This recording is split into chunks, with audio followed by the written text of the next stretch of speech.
The following episode can be viewed on the YouTube channel Bernie or Bust Television. Good morning, USA, and welcome to another episode of the Bernie or Bust Show. Here we are on the morning of the Iowa caucuses. We've been fighting and clawing and scratching our way to this day, starting back in July, trying to get the word out about Bernie or Bust and Bernie or Trump swing voters. And this is the day that it matters. We've been working to get to this day for a long time. So this is what's going on in Iowa. We've got people who are not likely to hit the 15% threshold, but there's been a new rules change. If they do hit the 15% threshold, they're stuck and they can't swing behind another candidate later. What we have to tell people in Iowa is that if they look like they're going to get to 15%, they have to stop and they have to swing over behind whoever they want to swing over behind, or they're just going to be wasted delegates. What we're hoping is that Andrew and Tulsi, perhaps Amy, perhaps Elizabeth, will throw their support behind Bernie if it looks like they're not going to get to 15%, or even more importantly, if it looks like they are going to get to 15%. And that would make a huge difference in Iowa. That would make the difference between winning and losing, or between crushing and winning. As things go forward from here, it's all going to come down to electability. Everyone perceives electability through different lenses. So we're going to talk about Caitlin Johnstone's article here that describes the lenses through which most people look at this kind of stuff. And then we're going to end with the idea that if you're not a corporatist, you're part of the movement. And the movement is a class movement, and the movement is an anti-oligarch movement. And if you're part of that movement, great. If you're not part of that movement, you're a corporatist. If you're supporting Biden, you're obviously a corporatist, and there's not much help for you. But if you figure it out, and you come to your senses, and you want to swing behind a progressive, that would be a great thing. If you're not a corporatist, then Bernie is leading the way, and Bernie is our best hope and our only hope to defeat Donald Trump. And this is the message that corporate media don't want you to hear, that only Bernie can possibly defeat Donald Trump.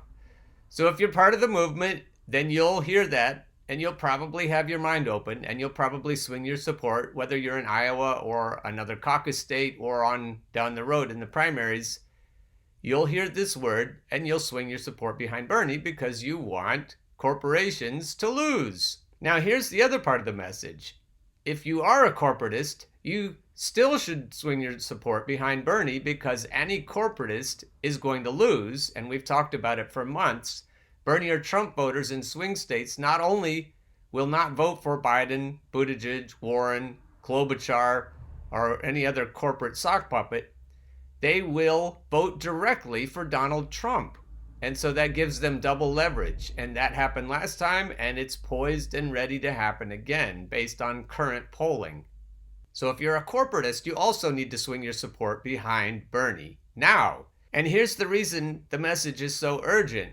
We can't wait until after July to do this. The corporatist Democrat supporters, the comfortable suburbanites or wherever you live, if you are comfortable and you think that Joe Biden is the person who can best represent your interests, you need to get over that shit. You need to figure out that only Bernie can beat Donald Trump. And you want to beat Donald Trump, right? So we've been saying this for a long time. And this is the message that you won't hear. And now we're going to talk about why. I was looking at the top of my Medium feed this morning. I saw Stan Goff. He's retired military. He said, Klobuchar, Buttigieg, Biden, and Bloomberg, Democratic racists. I haven't read that yet, but what I perceive is that Stan is going to tell us why we shouldn't, in good conscience, vote for a Democratic racist or an oligarch sock puppet or whatever else we want to call them. And Stan is right on point, and that's how he comes at life. That's how he comes at the world. His way of viewing the world is that the government is owned by rich oligarch assholes and supported by our friends and neighbors who are rich assholes, and that's how they keep going. So Stan is predictable, and I'm still going to read the article, and you should too. The next two down, though, are more revealing. New York Magazine and I don't know who Giannis is, but I'd say that the title, Running Bernie Sanders against Trump would be an act of insanity is coming straight from the people that Caitlin Johnstone is about to call out. The Yanis Guidopoulos article could be coming from anywhere, but whoever this is on point too, because they understand that unless we think Pete could defeat Donald Trump, which is a joke if you know anything about polling data or about what's going on the ground in the various states, especially southern states. It's a joke, but this writer, again, he's aware that we need to get the word out to people that Mayor Pete is the one to defeat Donald Trump. It's not true, but if you can persuade people that your candidate can defeat Donald Trump, then you're going to have a better chance in the primaries. So on to this article. The primary mechanism of your oppression is not hidden at all. I write a lot about government secrecy and the importance of whistleblowers, leakers, and leak publishers, and for good reason. Governments which can hide their wicked deeds from public accountability will do so whenever possible. It's impossible for the public to use democracy for ensuring their government behaves in the way they desire if they aren't allowed to be informed about what that behavior even is. These things get a lot of attention in conspiracy circles and dissident political factions. Quite a few eyes are fixed on the veil of government opacity and the persecution of those brave souls who try to shed light on what's going on behind it. Not enough eyes, but quite a few. What gets less attention, much to our detriment, is the fact that the primary mechanism of our oppression and exploitation is happening right out in front of our faces. The non-stop campaign by bot politicians, owned news outlets, and manipulated social media platforms to control the dominant narratives about what's going on in the world contribute vastly more to the sickness of our society than government secrecy does. We know this from experience. Anytime a whistleblower exposes secret information about the malfeasance of powerful governments like NSA surveillance or collateral murder, we see not public accountability, nor demands for sweeping systemic changes to prevent such malfeasance from reoccurring, but a bunch of narrative management from the political media class. That expression, narrative management, that's what we have to hold on to. Noam Chomsky calls it manufactured consent. Caitlin Johnstone calls it narrative management. But narrative management is what's going on. And this is why anyone could think Joe Biden, for example, has any chance at all of defeating Donald Trump. This narrative management is used to shift attention away from the information that was revealed and onto the fact that the person who revealed it broke the law or misbehaved in some way.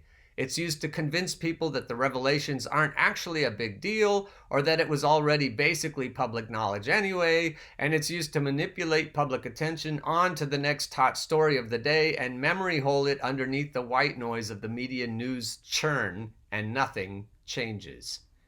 We've seen it happening over and over and over again. The narrative management machine has gotten so effective and efficient that it's been able to completely ignore the recent revelation that the US, UK, and France almost certainly bombed Syria in 2018 for a completely false reason. A few half-assed Bellingcat spin jobs and an otherwise total media blackout, and it's like the whole thing never happened. What this tells us is that our first and foremost problem is not the fact that conspiracies are happening behind a curtain of government secrecy, but that the way people think, act, and vote is being actively manipulated right out in the open. Government secrecy is indeed one aspect of establishment narrative control, but controlling the public's access to information is only one aspect. The bigger part of it is controlling how the public thinks about the information. The reason people never use the power of their superior numbers to force real change, even though they're being exploited and oppressed in myriad ways by the ruling class, is because they've been propagandized into accepting the status quo as desirable, or at least normal. The propaganda of the political/media class is therefore the establishment's front line of defense, its most powerful and essential weapon. This is important for dissidents of all stripes to understand because it means we're not just passively waiting around for another Manning or Snowden or an Ian Henderson to give us information which we can use to fight the oppression machine. Those individuals have done a great public service, but the battle to awaken human consciousness to what's really going on in our world is in no way limited to leakers and whistleblowers. It is not at the mercy of government secrecy. If you are engaged in any type of media, You are engaging the narrative matrix, which keeps the public asleep and complacent. It doesn't matter if you have a Twitter account, a YouTube account, some flyers, or a can of spray paint. If you are capable of getting any kind of message out there, you are able to directly influence the mechanism of your oppression. You are able to inform people that they are being lied to, you are able to explain why, and you are able to point them to where they can find more information. This is extremely empowering. You do not need to wait around hoping that some bombshell piece of information makes it past all the various security checks and spinmeisters and triggers a real social awakening. You can be that information. You can become a catalyst for that awakening. The key to turning this ship around does not lie hidden somewhere behind a veil of government opacity. It lies in you. It lies in all of us. We can begin awakening our fellow humans right now by attacking the narrative management of the propaganda machine that sits right in front of us, unarmored and unhidden. Here's a little bit of information from Emma Vigeland, who's on the ground in Iowa. That's the thing. I've been to a few Biden events, I've been to some Pete events, I've been to Bernie. Bernie's support is as it was. It's fanatic and it's aggressive and it's exciting and they're really on it. The Biden support, you go into a room, it's quiet.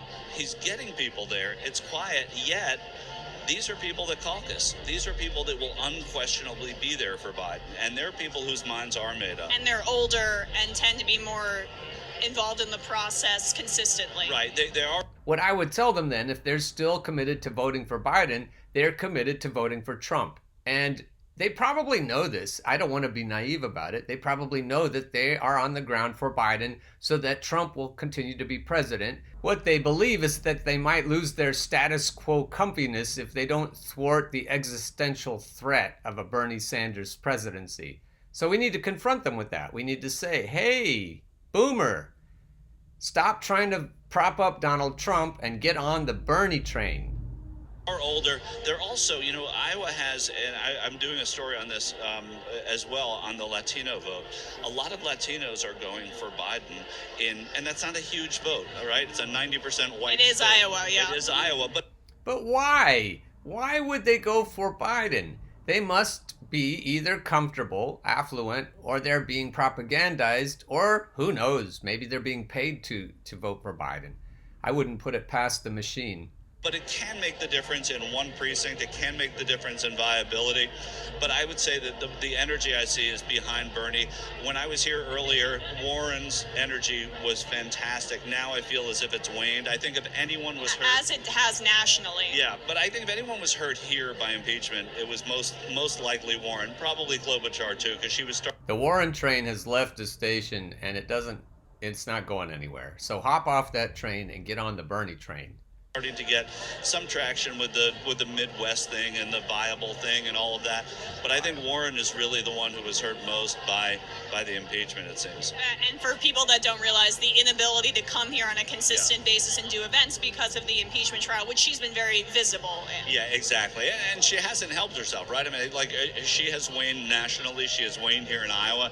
She's somebody who people who maybe voted for Bernie last time were kind of tasting, and then they all seem to have come back to Bernie. So. Well, that's also when I've been talking to people here. There have been a lot of people who said I caucused for Bernie last time, and now I'm for Warren as a more practical solution. So there's some lingering, but I think you're right. But this would have been 3 months ago a much bigger crowd, right? I mean, you have more media here probably than you have caucus goers. But that said, she could surprise. And what the interesting thing too about these caucuses is that something is going to be surprising tomorrow.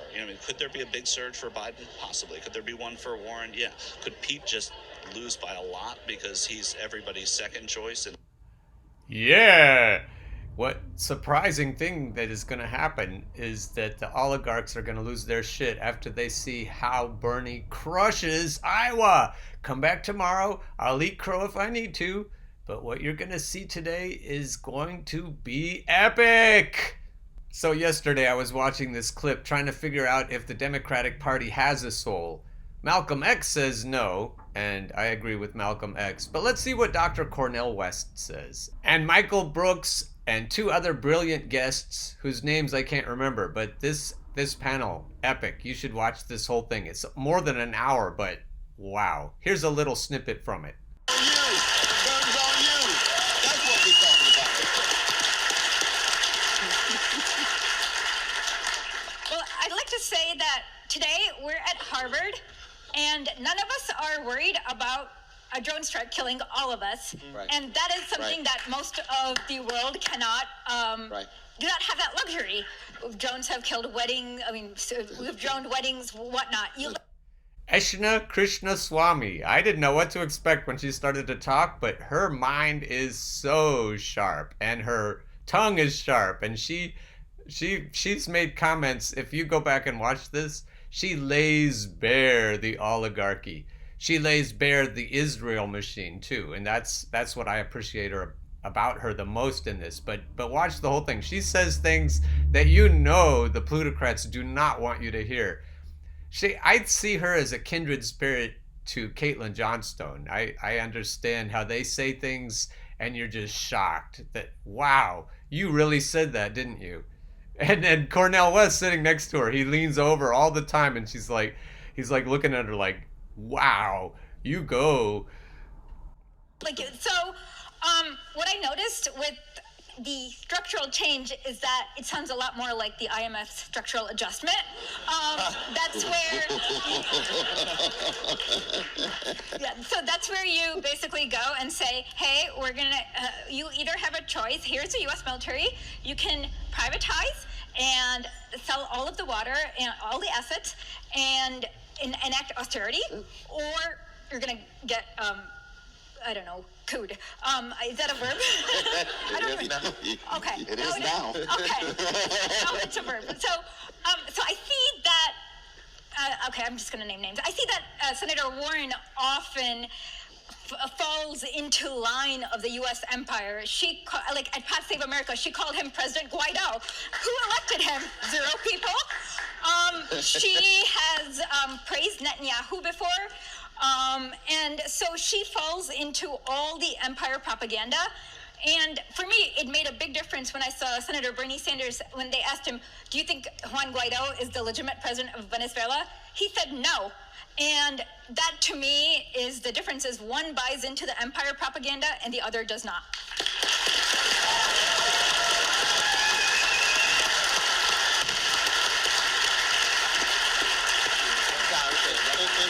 We should know, just to affirm this as a footnote, that when they asked my dear sister Elizabeth Warren, who is my beloved colleague, who's your favorite president? Ooh, structural adjustment coming. Over and over again, Theodore Roosevelt, Harvard guy. You said, Theodore Roosevelt, imperial to the core, deeply white supremacy. He had a wonderful critique of corporations in the context of ugly forms of imperial subordination and white supremacy. Is that the legacy you're talking about? She hasn't been challenged on that, but she needs to, because the very fact that she would say that means she's coming out of this particular kind of milquetoast progressivism. That's really what it is. Yeah. And so it's progressivism that is concerned when the middle class has to wrestle with bankruptcy laws, when the middle class seems to have to deal with economic insecurity. So I'm a Christian. I love everybody. I love the middle class, but I don't start with the bourgeoisie. I start with poor people. I start with working people. It's a different lens through which you look at the world. We're not out to dehumanize anybody, but The lens through which the corporate media looks at the world is just like Elizabeth Warren's. It's elitism, and it is ugly, but we don't think of it if we're also swimming in the same water. We don't look at it any differently if we're comfortable suburban Democrats. We look at it that same way. Oh, if the middle class is suffering, then we should do something about it. It's the kind of liberal that Phil Oakes lampoons. I don't mind if black people get ahead in certain areas like entertainment, but I don't want to live next door to their families. And it's been ugly in the Democratic Party for a long time, and Cornel West, he just nails it. And he's nailing Elizabeth Warren. And this is what Michael Brooks, and I don't know about the guy on the end, Philip. I don't know that he skewers Elizabeth as much as the other ones, but it was just a fest of calling out Elizabeth Warren on her big structural change, which they all, especially Michael, reveals to be just hot air. There's no possibility that she's going to have any kind of enthusiasm and energy behind making any kind of big structural change. She's just an incrementalist, just like Obama and Hillary Clinton and Bill Clinton and all the other corporatist sock puppets. Sister Elizabeth, who was a Republican until 1996, right? That she makes a move as a progressive. We welcome her. I like conversion. We welcome her into the progressive camp. But we say, what kind of relics are at work that still provide blinders when it comes to a full-fledged progressive vision? And that's the kind of challenge that Brother Bernie has vis-a-vis Sister Elizabeth. And we can have that debate respectfully, but also intensely, honestly, candidly. Because Elizabeth Warren could easily become so quickly hijacked and co-opted, just like Obama was. And that's the last thing we want. There's more after this that's really good, but I'll just let you watch it. It is great, and I'll link to it in the information section below. So to summarize, the Elizabeth train has left the station and nobody's on it. Secondly, if you're a comfortable Democrat and you've bought into the narrative that anyone but Bernie can defeat Donald Trump, you need to get over that shit and hop on the Bernie train before it's too late. Now is the very beginning of the caucus season and the primary season. Now is the time to get on the Bernie train. And the last idea is the one about narrative management. The narrative is being managed right in front of our eyes, and we need to change that. So if you have a YouTube channel, great. If you're watching this one, help me get the word out. Help me spread the influence around of a counter narrative to the one that the oligarchs are foisting on us. We need to get the word out about a lot of things, but the most important thing is that the Bernie or Trump swing voters are going to give the election to Trump again if we don't get Bernie the nomination. That message is not getting out anywhere, and so we need to do our best in the next few weeks especially to get that word out. Please help.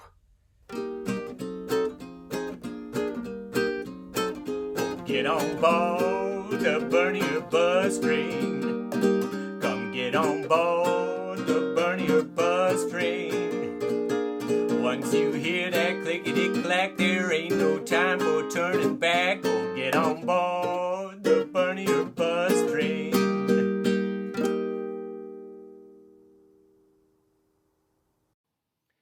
The preceding episode can be viewed on the YouTube channel Bernie or Bust Television.